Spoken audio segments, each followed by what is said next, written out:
Okay, so this is going to be a review of Armageddon 2002. This show took place December 15th, 2002 from Sunrise, Florida, they have here. If you watch the pay-per-view, they actually promote it as being from Fort Lauderdale, Florida. The venue is actually the Office Depot Center. So yeah, those went out of business a long time ago. The attendance was actually 9,000, and the pay-per-view buy rate is 335,000, which is a really, really good number for a December pay-per-view. This might be one of the better December buy rates, to be honest with you. I would actually bet the only one that did better than this, it might have been Armageddon 99 and 2000. But 335 is pretty good. You know, Vengeance 2001, when Jericho won the Undisputed Championship, that only did 307. And then it's funny, like when you look at the Survivor Series, for as many people that love Survivor Series 2002, and it might be the best Survivor Series ever, that only did 340. So for this to do only 5,000 less than Survivor Series, one of the big four, I think that's pretty impressive. And not to mention, it's a better buy rate than King of the Ring. King of the Ring did 330, and then, you know, we just talked about Unforgiven and No Mercy, 300,000 for both of those shows. So yeah, Armageddon does an extra 35,000. So yeah, I mean, I would just say, I think Triple H and Shawn, I think, you know, a SummerSlam is such a magical moment. You had Shawn winning the belt at Elimination Chamber. You know, I think a lot of people definitely wanted to see the blow-off match. I would have preferred Rob Van Dam to be in that match, but that's a different argument right there. But yeah, I think the 3 stages of hell, all those stipulations, more bang for the buck. I think that was definitely an attractive, you know, promotional tactic, no doubt about it. On top of that, you got Kurt Angle going for the belt against the Big Show. So it's really the only one-on-one Kurt Angle title shot from 2002. For the kind of amazing year that Kurt had in 2002, it's funny. Like, he only had one-on-one title match, and this was it at Armageddon, where he won the belt back. On top of that, they teased Brock Lesnar helping Kurt. I think that helped the buy rate a little bit, but maybe it helped not to have Brock promoted. You know, who knows? You know, a lot of people would definitely argue that Brock really wasn't a great draw at this point. And then on top of that, I think the lesbian angle definitely helped. I think a lot of horny teenagers were excited to see where that was going. Trying to think what else. Yeah, Chris Benoit and Eddie Guerrero. So that's going to appeal to a lot of wrestling fans, you know, maybe WCW fans. You know, kind of felt like a WCW style structured card. And then on top of that, you got Booker T and Jericho in a tag team title match. So yeah, definitely a good show. I wouldn't say it was one of the better pay-per-views of the year, but let's get right down to it. So first match of the night, we got Chris Jericho and Christian defending the tag team titles. And like I said, guys, I thought Jericho and Christian were funny as hell. I thought that Raw where the Dudley stole their towels, it was definitely a lot of fun. Some of the impersonations that Jericho did at that time were extremely funny. So I definitely think it helped Christian out a lot looking back on it. So you got Jericho and Christian defending the belts against Booker T and Goldust, Lance Storm and William Regal. They're not the Un-Americans at this point. I don't think they had a name for the team at the time, but they would actually bring down the Canadian and the British flag. And then you got the Dudleys. The Dudleys just reunited at Survivor Series. So this was kind of weird. I mean, I would have preferred this just to be, you know, Jericho going up against Booker T. And I thought that would have been, you know, the better option, you know, just to have it a tag team match, you know, 2-on-2. This just kind of felt like, you know, we just want to get all the tag division on the pay-per-view. And yeah, I mean, the eliminations were pretty quick. I mean, Regal's team and the Dudleys, they pretty much just lasted 5 minutes, and the eliminations were just very, very abrupt. I mean, there was one moment where Bubba actually tells Lance Storm, he's like, "Come on, you Canadian scum." So that was definitely the highlight from the Dudley standpoint. But yeah, Regal just kind of got like an awkward looking cradle on Bubba, and the Dudleys get eliminated. And then, you know, right after that, Goldust just pretty much just pins Regal with a scoop slam. So it just kind of felt pointless. But at the same time, it kind of did make you appreciate that, you know, even on Raw, I thought the tag team division definitely had a lot of depth at this time. I mean, they were able to have, you know, they get a lot of shit compared to the SmackDown Super 6, but, you know, let's remember they had TLC 4, and, you know, they stacked the deck for that, and that definitely delivered. So, yeah, pretty underrated tag division without a doubt. And, yeah, so, you know, Booker T and Goldust and Jericho and Christian, they go about 10 solid minutes. I thought it was great stuff. They really did a good job of isolating Goldust. I thought Christian got a lot of good heat here. And then, just great stuff between Booker T and Jericho, man. I thought it was awesome stuff. When I watched this for the first time at the pay-per-view party, I clearly remember saying, man, wow, Jericho is tough to beat. And then someone would actually counter and just say, well, no, he's not. He lost 3 times during the summer. But my point was, I just thought Jericho was doing a really good job of, kicking out on time. I thought the timing was good. I thought the near falls were believable. This is some of the best stuff I think Jericho and Booker T had ever done together. Just, the counter to the walls of Jericho into a small package. Jericho actually kicking out of the leg scissors. I thought that was well done. Christian did a good job of distracting the referee. Jericho actually hits Booker T with the tag title and goes for the lion salt, and Booker T kicks out of the lion salt. That was a really believable near fall. And and then ultimately Booker T is able to fight off Christian and then hits Jericho with the bookend, which is, kind of a variation of the rock bottom. And Booker T and Goldust win the tag titles. It was a good moment. I really feel like this was a nice momentum building moment for Booker T on his road to WrestleMania. And then at the same time, they didn't document it here, but there's also this storyline of, Goldust being the weak link. So Booker T kind of picks him up and says, Goldie, you're not the weak link. You're one half of the WWE Tag Team Champions. Now, can you dig that sucker? And overall, man, you got to give Booker T credit. He recovered well. There was rumors when they came back from India that Booker T got really, really sick and he had to miss the Raw where RVD and Shawn had their dream match and he was like laid out on the table and they really thought he was in serious trouble. And the same thing with Regal. I believe a parasite had actually entered Regal's system. So, yeah, I talked about this on that Raw. Like Jericho, he saw it coming and he actually prepared for it. He brought himself like snacks and other stuff so he didn't have to, eat a lot of the food in India. But, yeah, I just saw a report that there was liquor that was spiked and 28 people actually died in India. So I don't know a lot about it, but obviously when you go overseas to a place like India, I remember Indiana Jones and the Temple of Doom. That actually took place in India as well. So I don't know. I guess it's just a situation where you just got to really prepare to deal with the food over there. So it's as simple as that. But yeah, definitely great moment. I think the Jericho feud with Booker T was very underrated. It was very funny. Jericho did not like being called a sucker. And then Christian had a funny line. And he said it when the Dudley stole the towels. He was like, yeah, and I ain't not no sucker neither. It was like a double negative and kind of making fun of Booker T. But I thought the whole feud was fun, very underrated. I wish Jericho and Booker T could have done more one-on-one stuff. I wish they would have had, world title matches around this time over stuff like Triple H and Steiner. But it is what it is there. And I thought, probably one of the more underrated openers of the year, without a doubt. Definitely one of the best matches on the show, that tag team elimination match. All right, so from there, we got Edge taking on A-Train, the formerly known as Albert. Yeah, so, there's a lot to talk about here. Matt Hardy was originally supposed to get this spot, and it definitely makes sense. When you watch that SmackDown Thanksgiving, I believe Matt Hardy actually got he teamed with Cena, and Matt actually got the pinfall in a victory over Edge and Rey Mysterio. And then I guess he was supposed to take out Mysterio's knee, and the situation got scrapped, and they decided it was going to be A-Train. So, yeah, I know Paul Heyman was booking at the time. He had a couple of other writers with him. But this just kind of felt like it was filtered out by Vince. I think they wanted A-Train to face Undertaker at WrestleMania, so you got to start building him up if you want to go in that direction. So I didn't really have a problem with it. I thought it was cool.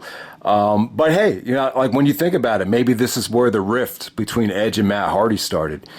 Maybe Matt kind of felt like Edge was a big enough star that he could have pushed for Matt Hardy, and maybe he really didn't. So apparently Matt Hardy was really upset about it and took to social media. So that was kind of, that wasn't the first time that happened. But yeah, but eventually Matt was going to be in the cruiserweight division. I thought it all worked out for him.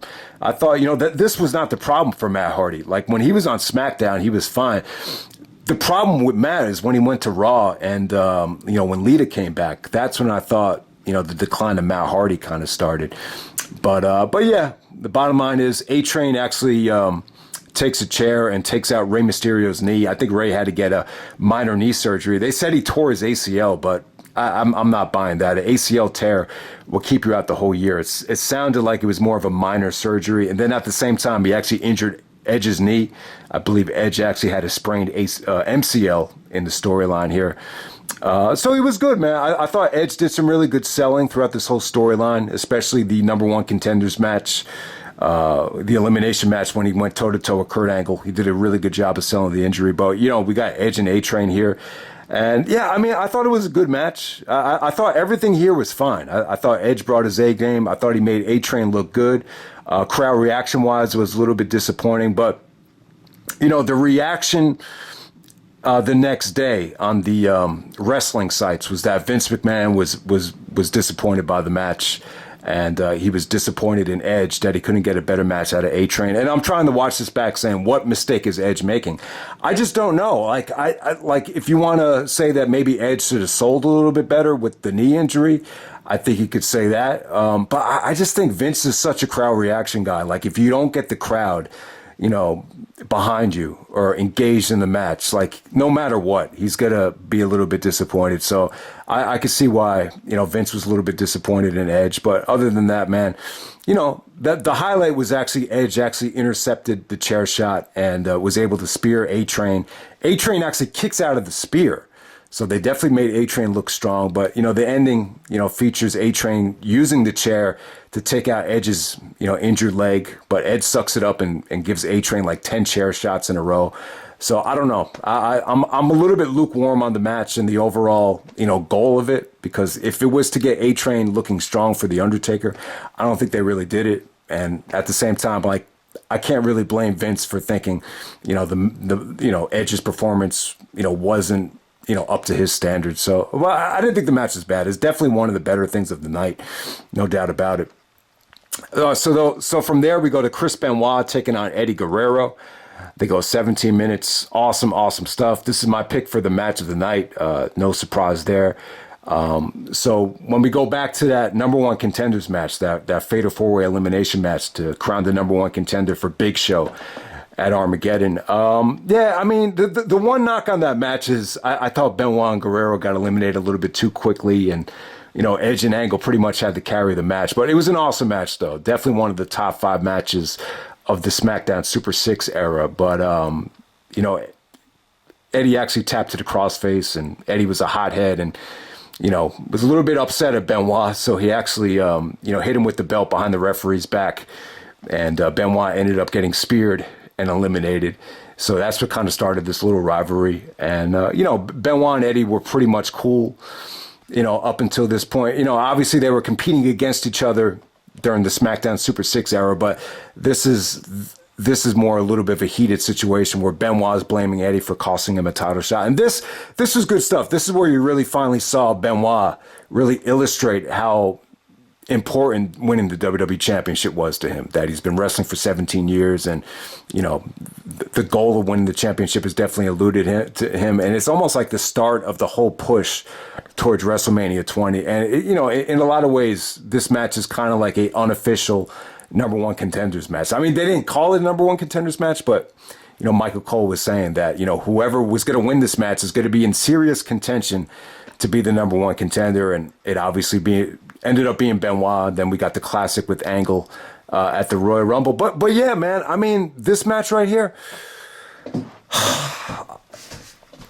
it's pretty well documented. Their best match ever was at Vengeance 2003 for the U.S. title. They opened up that show with a bang.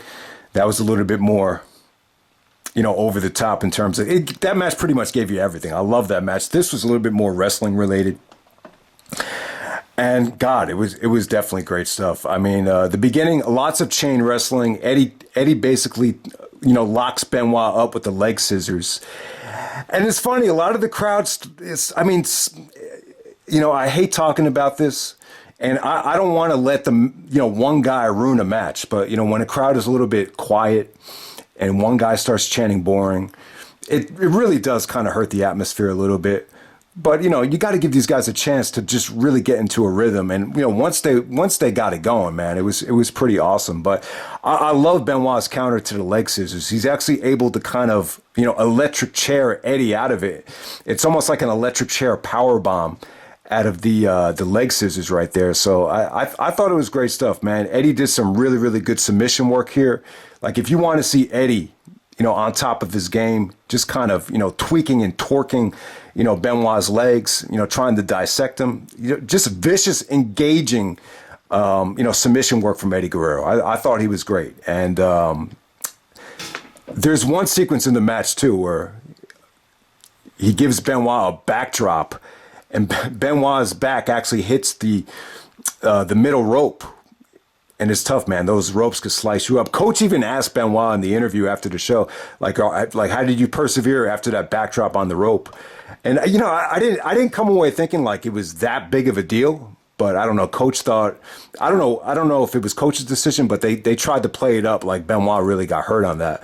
But it seemed to me like Benoit was cool with it. Like, it wasn't that big of a deal. You just suck it up and keep going. And then after that, Eddie does this beautiful, crossbody off the top rope. And I remember in the WWE magazine, there's a shot of it, and it looked beautiful. It looked like Eddie Guerrero was coming out of the ceiling. He got such height on it, so I thought that was a really nice, high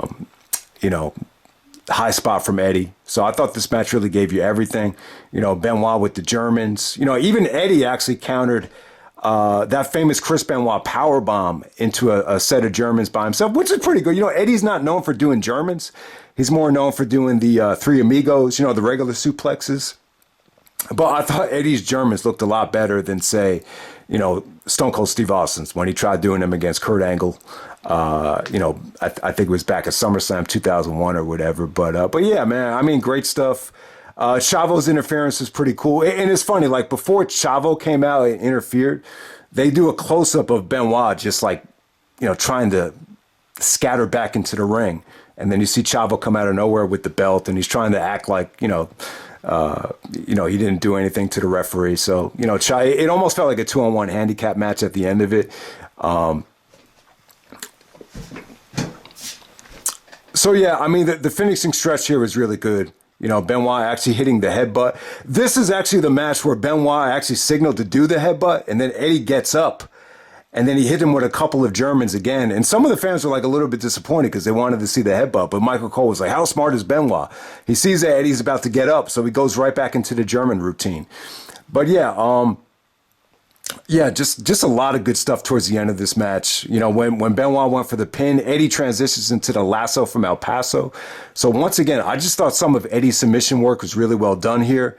And let me try to get down to the finishing stretch here. And yeah, so Benoit counters out of that with the, Benoit actually kicks out of the frog splash here. I forgot about that. Yeah, really, really good kick out. But then towards the end of this thing, Benoit's trying to lock on the crossface and fight off Chavo. And Eddie's about to get to the rope. So Eddie kind of like exposes his arm, and then Benoit just kind of transitions to the other arm to immobilize it. Eddie tries to roll through, which is kind of a mistake. And then Benoit basically puts him in the crossface while Eddie has no rope in his vicinity, in his sight, and he just taps out right there. So, yeah, really kind of a masterclass in terms of, technical wrestling and, exposing arms and, submission work. I just thought it was really, really well done. I would actually prefer this over the Rob Van Dam match from SummerSlam, no doubt about it. So both matches are great, but I do feel like this match is very underrated, and it definitely stole the show. I mean, it doesn't have a hot crowd. There wasn't a lot of build up to it, but to me, like, this is a great example of, two guys that are, if two guys are friends and know each other and are comfortable with each other, the chances are everything is going to go right. Everything is going to go smooth. And that's exactly what happened here. This was a master class in technical wrestling, and Chris Benoit and Eddie Guerrero gave it to you, no doubt. But I'm sorry if I went too in depth with it, but I love the work that they did so much. But I think the one thing you can knock this match on is just the crowd reaction. It's Chris Benoit's first match as a babyface. it's, Eddie Guerrero, he's still a heel. There were a little bit of Eddie chants after that high spot, but, this is really before Eddie Guerrero's monster connection with the fans started happening. So, yeah, the fans were a little bit more lukewarm here. It almost had like a WCW type of reaction for Benoit and Eddie. But, Benoit really used the victory to propel himself, to the Royal Rumble against Kurt. Okay, so man, there's a lot of like non-wrestling stuff to talk about on the show as well. On top of that, you got the Torrie Wilson and Dawn Marie segment. All right, so the storyline here was that Dawn was about to marry Torrie Wilson's dad, Al Wilson. So it's funny. This is actually Torrie's real father. I always thought this dude was an actor. I don't know. I don't know. I never really took this guy seriously, but now that he's really Torrie's father in real life, according to Dawn Marie, it's the real father. So the storyline was that, there was a situation where he was out of town on business or he went to a resort and Dawn and Torrie were, by themselves on a SmackDown for one night. So Dawn actually invited Torrie into room 357 and she basically said to her, that, Al Wilson isn't the only Wilson that she's interested in. And she said, it's you, Torrie. Basically goes into the depth about how hot Torrie is and the amazing body and the amazing looks that she has. And it's basically a lesbian angle. And she says that if you do something for me, I'll do something for you. If you give me, basically pleasure in the hotel room, then I'll call off the wedding and I won't marry your father. So yeah, it's a pretty, before its time angle. I don't have 100% confidence that Paul Heyman was totally behind it, but I don't know. I kind of get the feeling that this is a Paul Heyman, booking decision. Someone was saying that Stephanie produced the angle. I'm not sure about that. It doesn't make sense to me. Paul's the one that really pushed for Dawn Marie to be part of SmackDown. Dawn Marie is from ECW, so that it would make total sense that Paul's behind this. Plus, Paul Heyman's the one that brought Jenna Jameson to ECW, so I think put two and two together, I would assume that Paul Heyman is a big fan of hardcore, not just wrestling, but entertainment as well. So I would assume that Paul Heyman had a lot to do with it, and I thought it was cool. Meltzer was very critical of it. I don't mean to be an asshole, but maybe if you had two lesbians making out in the Tokyo Dome, maybe Meltzer would have liked the angle a little bit better. But I thought it was cool. Like I think this had an authentic crowd reaction to it. It really did. That when Torrie seemed to genuinely enjoy making out with Dawn, the crowd was there. When they pulled Torrie Wilson's clothes off and had her in the lingerie, almost like more of a bikini like that Torrie had on here, and you got to see the amazing body. I thought the crowd was there for it. And then when Al Wilson said, stop, you can't go on with this, he got a lot of heat, man. He got an asshole chant. So I thought it got the reaction that it needed. I thought Dawn's mic work was pretty lackluster, though. I can't say that Dawn was great here, but I think it got the job done. I thought it was cool. It was a nice little tease. They promised to show some of the footage that you didn't get to see on SmackDown, and you got to see Torrie in her bra and panties, so I thought it was cool. Now, obviously, you didn't get to see anything else. There is a part in the segment where Dawn whispers to Torrie, nobody knows how to pleasure a woman than another woman. So it's almost like the kind of, I guess you want to call it an urban myth of, lesbians or girls know how to satisfy girls because they know what they're doing. It's almost like a situation where, a lot of girls would prefer the girl to do the sexual act because they're a woman, they know how to do it better than a man would. So you have that whole storyline there. So yeah, it's pretty cutting edge. It's pretty cutting edge, I think, for that time. You could argue, like, how did this not get censored on SmackDown, or how were they able to promote something like this without an executive getting in the way and just saying, You can't do this. Obviously, I think Vince is somebody that obviously loves sex. I mean, that's well documented.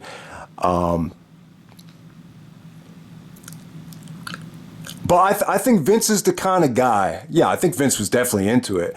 I think Vince is cool in doing something like this as long as it's not going to hurt the advertisement revenue. So I just think at that time it was a little bit of a different era. There was a lot of us. Like there was a lot of us that were, in our late teens, early 20s. And, this is the kind of stuff that we were attracted to. And you got to remember at this particular time, you'd have to have, you couldn't just search shit up on the internet back then like you can now. So at that time, you needed like a credit card and a bank account to be able to go into a video store. And if you wanted to see a girl naked or a girl have lesbian sex, you really needed, it wasn't at your disposal like it is now. So I think that was part of the appeal as well. So yeah, and I think different time, different era. I don't think this affected the advertisement revenue at all. And that was kind of the theme in the late 90s and the early 2000s. So yeah, definitely good stuff. I think Torrie, this is a great way to utilize Torrie as well because, obviously she's very similar to Miss Elizabeth in the realm of there really wasn't a lot she can do. I mean, Miss Elizabeth had a macho man, Torrie never really did. But what Torrie had going for her was, she was hot. She had probably, and I might still say this, like you could take any wrestler or any adult film entertainer since then, and I don't know if you really had the total package of looks and physique that Torrie Wilson had. So I mean, so how do you get the best out of this? A girl that really, didn't want to wrestle. She even stated that she was too feminine to really want to wrestle. Wasn't good on the mic. So how do you get something out of her in a way where you can really make money? I think this was perfect. This was it. This was just a nice little tease and kind of a layer to the storyline. I think the real purpose of Dawn was to show that Torrie was a sexual predator, to kind of, make a point to Al Wilson and make a point in actually marrying Al Wilson. I think that was the whole point of it. But hey, there was another issue there where, maybe Dawn was really attracted to Torrie, and this kind of took on a life of its own. I mean, this might sound convenient to say 20 years later, but I do remember like a lot of girls in school or girls that watched the product, they would actually cut out Torrie Wilson pictures. I mean, who knows why? I mean, was Torrie that hot that she actually made girls, fantasize about her? I mean, that's a possibility. Or was it a situation where she was so hot and she had such an amazing body that, girls wanted to look like her? Like if I could memorize this body, maybe I could get it. Maybe that type of thing. So if a girl says on Twitter or she posts a picture on, any of these sites and says, I want her body. It doesn't necessarily mean she wants to have sex with the girl, but maybe posting the picture, like, I want to have that body one day. So I don't know. But, maybe the storyline took on a life of its own with people in real life as well. So I just wanted to make that point. But yeah, pretty memorable thing. I think a cutting edge segment to take place right before Christmas. And let me try to remember, we also have a John Cena segment coming up here. All right, so from there, let's try to get back on track. We got Batista with Ric Flair taking on the Big Red Machine, Kane. Yeah, I mean, I think it's tough. Like Edge went through back at Backlash 2004 when he's coming back from injury and your first opponent is Kane. And it's tough, too, when you're Batista, your first major pay-per-view match is against Kane. I just think Kane is very tough to move. He's very tough to, get off of his feet. And I think Batista had a tough time with it. And overall, I thought he ended up looking green. Flair was out there to really help Batista along the way. This kind of felt like more of a handicap match. But ultimately, Batista actually goes over Kane with the power bomb. I just thought the offense looked sluggish. It looked like a rough match. It got a bad crowd reaction. But I got to say, like, at the time, I was a little bit underwhelmed with Batista. Obviously, he had muscles. He had a good look. But, his name in OVW was Leviathan. And if you were keeping up with Pro Wrestling Illustrated, when you look in the back of the magazine on the ranking system, like Leviathan was champion the whole time in OVW. So I thought he was like an awesome wrestler. I was like, oh man, I got to check this guy out. He must have been number one for a reason, but it didn't really click that, OVW is developmental. The guy's still trying to learn, still trying to get better. But from my recollection, like when Batista was in OVW, he was champion a lot longer than guys like Brock, Orton, Cena, guys like that. So I was a little bit underwhelmed with Leviathan here, but yeah, I mean, you got to start somewhere, and I think Flair definitely helped Batista a lot along the way. So we go from there. All right, so next up we got the John Cena promo. So this pay-per-view has a unique feel to it. It really does. So you got John Cena coming out with B Squared. Bling Bling Buchanan. I guess he kept changing his name at the time. So this is one of the first times where Cena basically tells him to knock off the instrumental, that he has a master's degree in thugonomics. He's about to do this thugonomic style word life. I'm going to see if I can try to reenact the whole promo. So he goes like this. Surprise, I'm here before your eyes. It's like, all you women want me. I'm the envy of all you guys. That's why you'll realize you try to get by flipping burgers and serving flies. We right by your girl. We about to find her bra size. God, I'm doing a bad job of remembering the promo here. All right, so from there, oh my God. He goes like, this is a new era right here at Armageddon. I don't care who I piss off. From Stephanie McMahon right over to Eric Bischoff.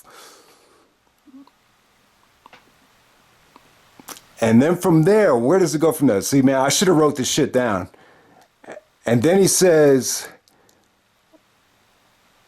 we the hardest.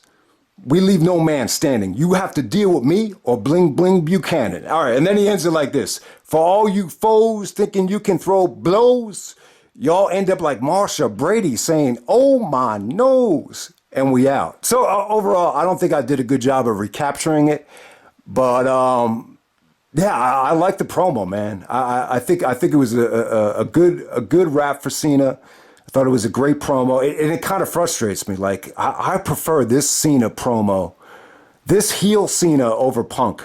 Like if I were to say who would you prefer in terms of promos, Cena or Punk? I really think, and we'll never know because this really is like the only heel version of Cena you got to see, the rapping version of Cena. I don't ever remember Cena cutting a heel promo that wasn't a rap. So, man, I like this version of Cena, man. I wish we had gotten more of it. And I wish we got more heel Cena without the rap involved, too. It would have been nice to see how far he could have went with that. But, yeah, man, he showed a lot of attitude. Jerry Lawler seemed impressed. He said, Eminem, eat your heart out. And Jim Ross goes like, John Cena showing a lot of attitude. Bruce Pritchard loved it. I mean, you got to like it, man. I think it's aged extremely well. I thought it was a good rap. I think Cena was really good at putting together lines. I thought his delivery was great. I was hoping I could come on here and match the delivery or even outdo the delivery, but I think I fucked it up. But yeah, hopefully you liked it. And yeah, I mean, and that was really one of the only times you heard Cena brag about his body. He says, when he actually showed off his abs, he said, all you women want me. I'm the envy of all you guys. He actually picks up his shirt so you can see his abs.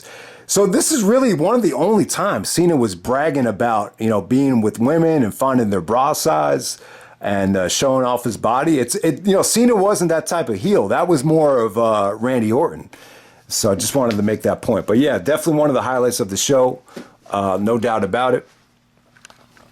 All right, so from there, we got Victoria taking on Trish and Jacqueline. All right, so Victoria was, this was during the Psycho character. She was trying to steal Jackie and Trish's attire, the cowboy hats and all that stuff. It was cool. Jacqueline was just here for kind of filler to take the pinfall, but she had a really nice line. She's like, why are you taking my stuff, you psycho bitch? So I thought that was pretty cool. I mean, you definitely had some nice storyline stuff here. The match is really disappointing, though. 4 minutes and 28 seconds. They didn't get a lot of time to develop a rhythm. Meltzer actually gave this a dud. I thought it was fine while it lasted, but clearly you could tell Trish was hurt. Trish actually broke her nose. I think that's why they kept it so short. The finish is really bad, too. Like, Jacqueline takes an Irish whip into the turnbuckle, and then the referee doesn't see it. Victoria actually takes the belt and hits Trish on the head, and then Victoria pins Jackie, very, very short and sweet.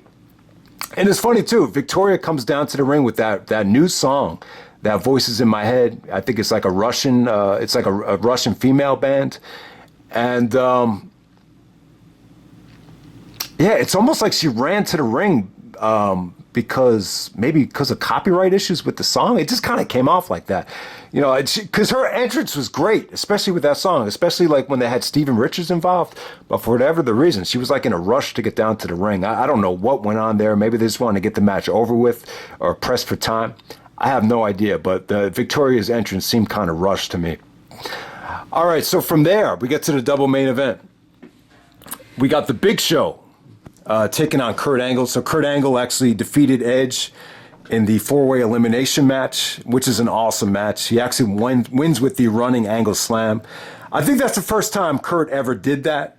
You know, he did that to Shawn at WrestleMania 21, but and he also did it to Shane McMahon at the King of the Ring. That wasn't a running Angle Slam, but he was able to do the running Angle Slam. And Angle actually had a bad knee here. He had the knee brace. He actually had to get his knee scoped. And so I didn't know it, but, you know, Kurt was really going through a lot of knee pain at the time, but he actually ended up getting surgery, which paid off for the Royal Rumble because Kurt looked like a cat at the Royal Rumble. So yeah, this is a very intricate storyline that he had with Big Show here. I like the match. I think it's really, really good. I think it's a lot of fun. I think Angle really got a lot out of Big Show in this particular match. So the story, so there's a lot to talk about here. So Brock Lesnar's actually suspended at the time. Stephanie McMahon suspended him. Angle actually lifted Brock's suspension, and you know, Angle basically said to Brock, you know, if you help me beat Big Show, you'll be the first one to get a title shot. You know, Angle versus Lesnar. Angle actually called him Lesnar. It'll be the greatest match of all time. You know, NCAA champion versus Olympic champion. And then Brock is like, I'll think about it. I'll think about it, Kurt. He actually went to an autograph session. And then before the match, he actually played back. He actually put a VHS. So this is like, I swear to God, this is like right before DVDs got popular. Like, I think at the time I had like 10 DVDs. But, you know, most of my stuff was still on VHS at the time. So a lot of people were still using VCR. So he actually pops in a VCR of Heyman screwing him over at Survivor Series, and Big Show becomes champion. So as Brock is watching the footage, he gets pissed off, and he said, you won't regret it. You won't regret, you know, getting my suspension lifted. So yeah, with the actual match here between Big Show and Kurt Angle, it's really interesting because Heyman is secretly trying to help Kurt Angle win. But it's very interesting because the actual match doesn't reveal that. But if you pay close attention, there's two instances where Heyman reacts in favor of Angle. Like when A-Train comes out, Heyman gives a look like he's baffled that A-Train came out to help Big Show. He gives a look like, why'd you do that? Like, we didn't want you to interfere. And even Heyman looks upset about A-Train's interference. And then there's one sequence where there's a ref bump, and you could see Heyman intentionally gives Angle the chair. So it's really interesting. I don't think we've ever had, you know, a match like this where someone is secretly, you know, trying to help someone win, and you don't really realize that until after the fact. But, you know, in terms of the actual match, I always thought Big Show was in great hands with Kurt Angle.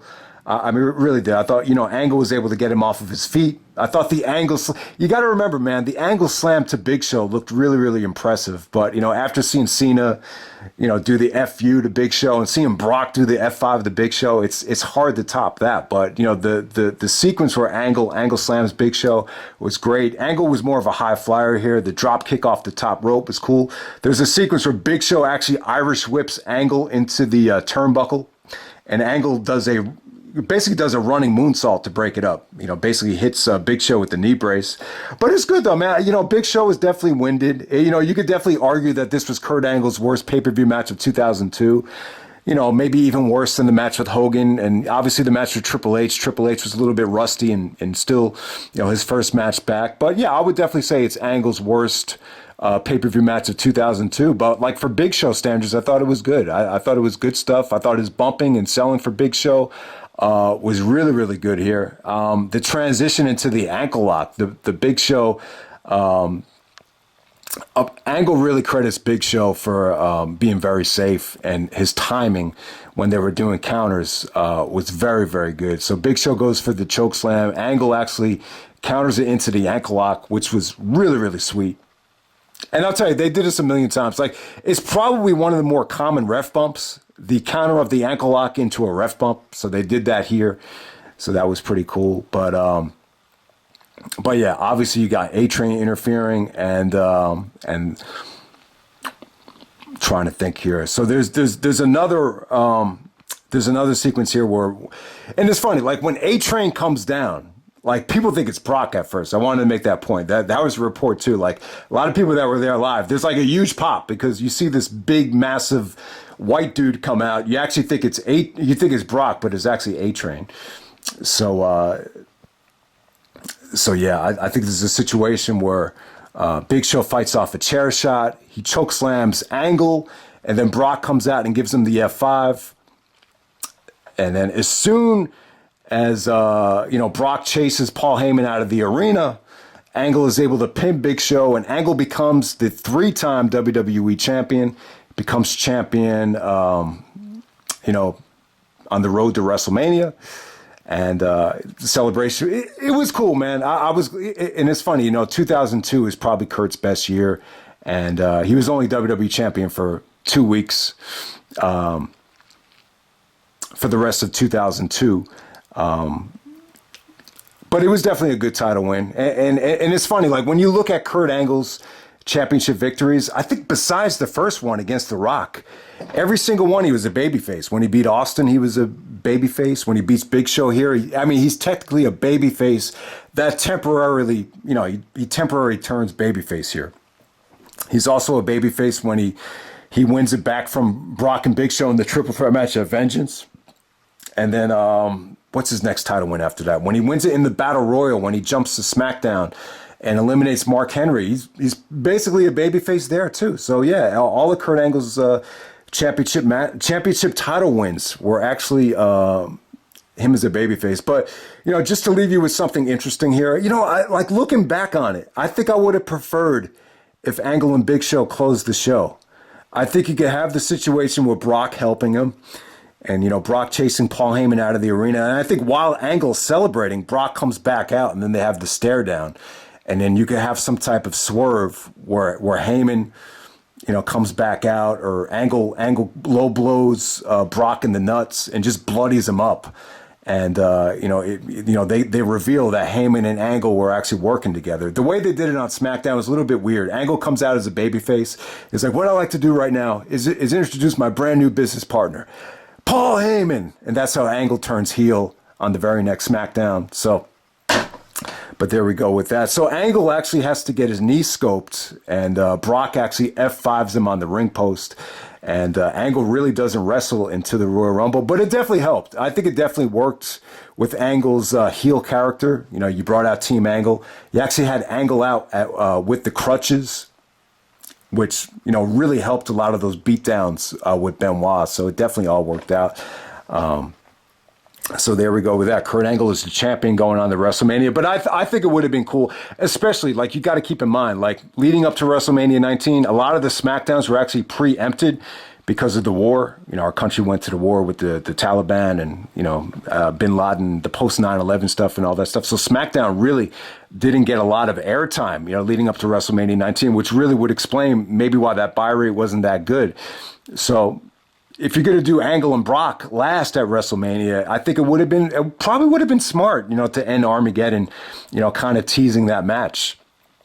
So just something to think about there. But at the same time, you had the Royal Rumble coming up. That probably would have gave away the winner of the Royal Rumble. It was already pretty much given away by that point anyway. So it is what it is. All right. So next up, we get to the main event. We got the 3 stages of hell for the World Heavyweight Championship. We got the first stage is actually going to be a street fight. Second one is going to be a steel cage match, and the third one's going to be a ladder match. Yeah, it seems like a lot. When Triple H did this match with Austin, I still think the Austin match is a little bit tough to sit through in terms of replay value. But if you want to say that that was the match of the year for 2001, and it was in a lot of ways, I have no problem with that. I think that's the much better match. With Triple H and Shawn here, to me, like, it's not one of their better matches. I would say this felt very, very forced.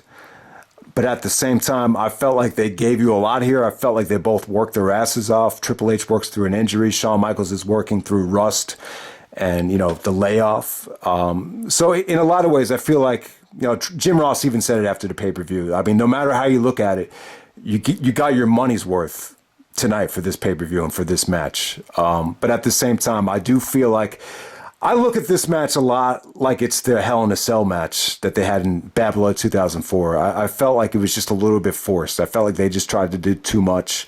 I think at SummerSlam 2002, there was a lot of natural magic. I also felt like, the match they had on Raw on December 29th, 2003, I felt like, in terms of wrestling, in terms of just pure chemistry in the ring, no gimmicks, I felt like that was some of their best work together. Here, the problem with this was, Shawn even talked about it in an interview that, he really felt like the hardcore stuff, the stipulations, was just kind of a way to kind of, feel comfortable. Didn't really put a lot of pressure on him because, you could rely on, the big bumps and the high spots and the stunts to kind of make up for, maybe not feeling like you're back in the groove yet or really just not ready yet. And two, like, I got to agree with Shawn. I think a lot of this stuff was spur of the moment. I think he was talked into coming back at Survivor Series early by Vince, and, Vince kind of surprised him with the championship, and this is going to lead to another match and all that stuff. So I think it's true that, like, a lot of the stipulations here definitely kind of was just a way to make up for just a lack of confidence, because I think Shawn's one of those guys that really needs to to build confidence and just really, be in a rhythm, be in a groove. And I just don't think he was quite there yet, physically or mentally, no doubt about it. And then at the same time, Triple H is taking a beating. See, I would have preferred, and I know people are going to beat me up because of it, because, just from the reaction of the review, a lot of people just didn't seem to care for Shawn versus RVD, even before the match took place. Like, it seemed to me like a lot of people just knew, like, it was going to be a clashing of the styles. Or not a good mix of the styles. But yeah, Triple H here, like, he had the trachea injury from Survivor Series. On top of that, he had, it wasn't a torn quad, but his quad was actually taped up here. So yeah, I mean, he was in a lot of pain. But on the positive side, you can't knock the effort. I mean, they both busted their asses. And in a lot of ways, I think it was a great effort. Now, I mean, obviously, I would have preferred for Rob Van Dam to be in the match and have it a triple threat match. I mean, any time in WWE history, when they book something the way they did, where Triple H actually, costing RVD the title match, pedigreeing him, you would think this is going to lead to a triple threat. But they did have a number one contenders match between Triple H and Rob Van Dam, which Shawn is the guest referee, and Triple H was able to win that match. So it's not like they didn't go back to RVD, but, they actually had Rob Van Dam at the WWE restaurant, WWF New York, the world, whatever you want to call it. And it was a little bit depressing. I mean, it took a lot of criticism at the time. And then, the WWE officials would argue. It's like, hey, that's not a bad gig. They pay you, they give you a meal. But come on, man. To think that you could have gotten Rob Van Dam and Shawn Michaels on this show, I think it would have been cool, man. And a lot of people bring up the argument, it didn't work. Shawn wasn't a fan of Rob Van Dam's style. But in my opinion, I think, it's almost like in a playoff game. If you have a bad game, you just adjust. In game one, we came out flat, so we got to make the adjustments. I think it's the same thing with Shawn Michaels and Rob Van Dam. I think you look at the tape, you look at what Rob had to go through. He came back from India. You know, Shawn Michaels, this is his first match on Raw in 5 years. I think this is what you do. You just look at the tape.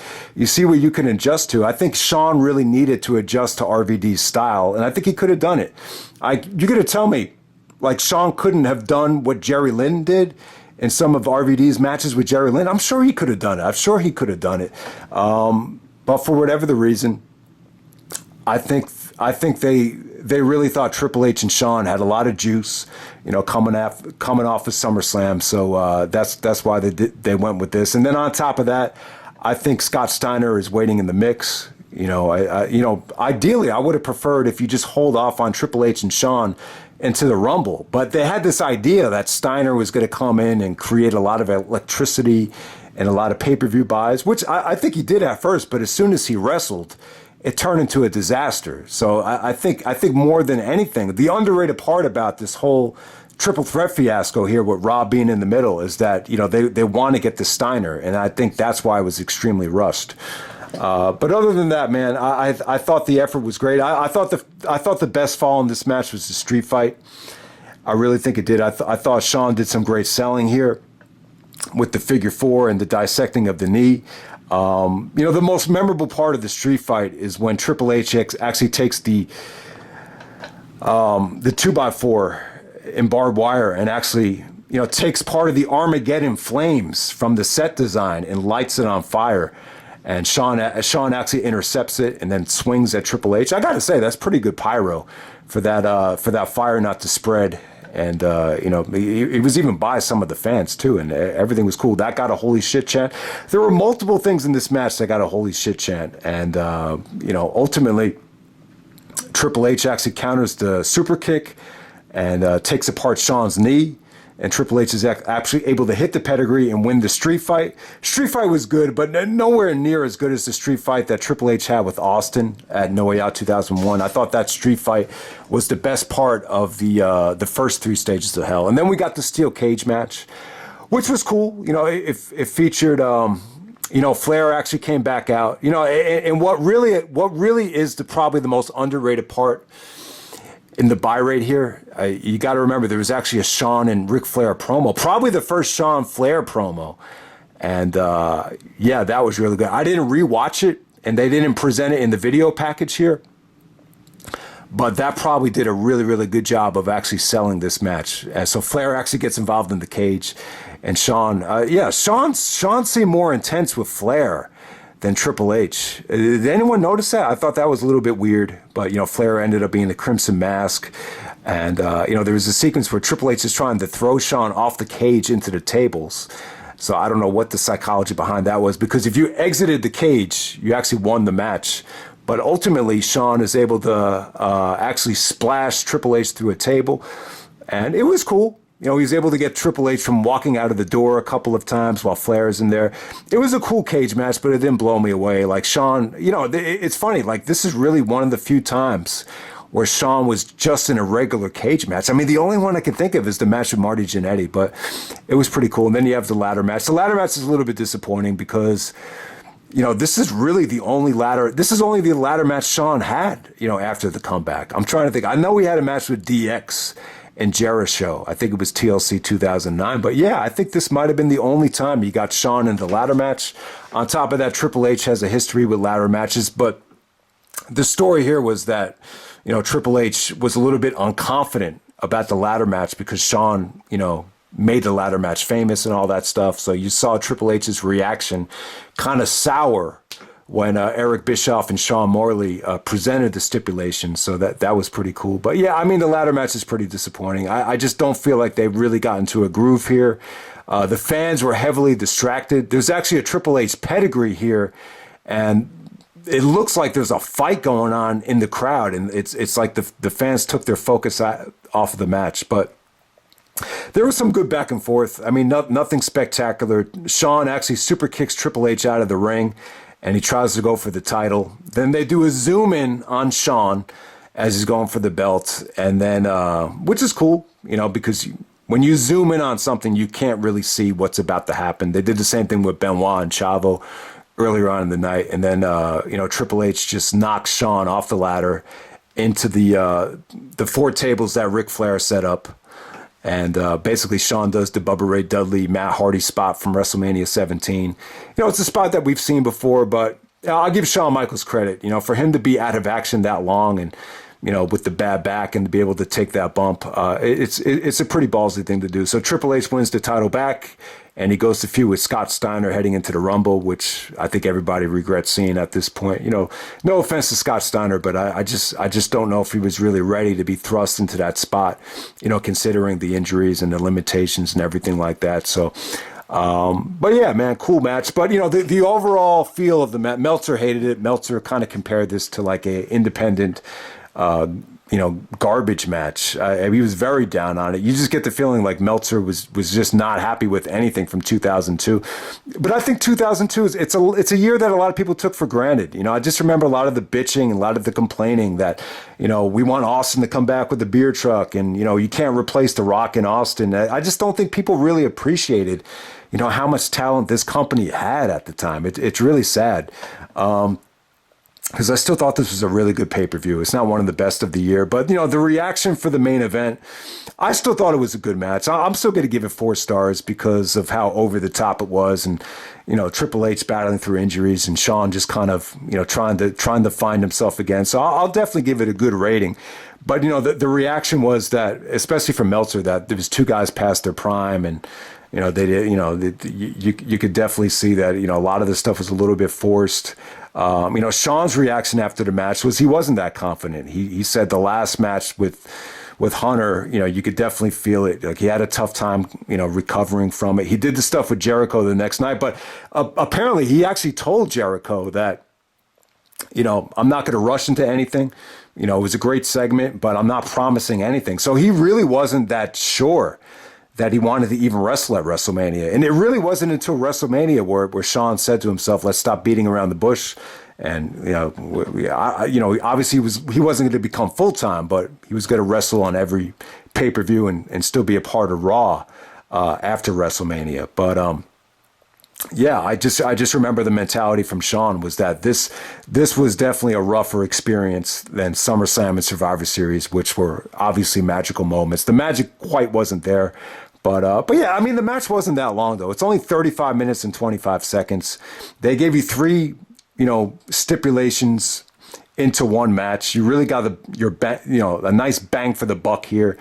And yeah, I thought it was a solid way to end the year. No doubt about it. Great stuff. But I think crowd reaction wise, this would have been better if it went in the same spot that Austin and Triple H did in the middle of the show. Because, you're giving the fans a lot. It's a lot to digest. And I really feel like ending with Angle and Big Show, you knew it wasn't going to be that great of a match anyway, but you could have done the Brock stuff in the main event, and that really could have set a nice tone for WrestleMania. I think you want to leave fans with, that main event in the back of their minds. But either way, you get it. Triple H really didn't get a chance to, main event a lot, since he became champion when Bischoff gave him the belt. I mean, other than Survivor Series, that was the only time he main evented. Brock actually main evented Unforgiven and No Mercy, so maybe he felt like he was due to main event a World Championship match. Maybe that's why it went last. But either way, I don't think it really affected the card that much. But yeah, that's Armageddon 2002. I would definitely say it's in the bottom half of the weaker pay-per-views of 2002. It's definitely not the worst, but I wouldn't say it was better than pay-per-views like Judgment Day, Vengeance, or Unforgiven. Yeah, but I would put this above pay-per-views like No Way Out and Backlash. I think No Way Out and Backlash will be the only 2 pay-per-views I would put below it, to be honest with you. So yeah, maybe like the 9th or 10th best pay-per-view of the year. But that's pretty much it, guys. That's Armageddon 2002. There'll actually be a 2002 pay-per-view rewind remix coming up. I think that should be a really fun video. When you go back to the 2002 rewind, it was just pay-per-view after pay-per-view. It wasn't like I kind of started more of a funner format in 2003. So it'll be a little bit more fun. Like we'll do top 10 MVP candidates. This should be an interesting video for pay-per-views from worst to best. I know last year when I did it for WWE, it was kind of boring. But I think this year it should be a little bit more engaging. Plus, I'll do top 50 matches of the year. I'll show you the DVD I made when I first got my DVD recorder, best matches of 2002. It'd just be fun to look at because I still have the match listing in the back of it. And yeah, I mean, I'll talk about best comeback of the year. Best comeback of the year for 2002 is really interesting because you can make a case that it could go 5 ways. So that should be a really fun video. Hopefully it comes out all right. And I'll also do a pay-per-view rewind for what year is this? 2022. Jesus. So there will be 2 in 1 month. So I'll try to get those done. So it should be a really fun month. We'll see if we could have a really fun Christmas vacation this year. There's a lot to get through. Still got to do Christmas shopping, but you know that's the magic of December, man. That's the magic of this time of the year. Like, can you still deliver, have fun, and still get everything done on time? So no doubt about it. Hope everyone enjoyed the video. That's Armageddon 2002. You got a little bit of everything here, man. You did. You got technical wrestling. You got lesbian action. You got Kurt Angle winning the title. You got, the 3 stages of hell. You got John Cena rapping, lesbians, and wrestling.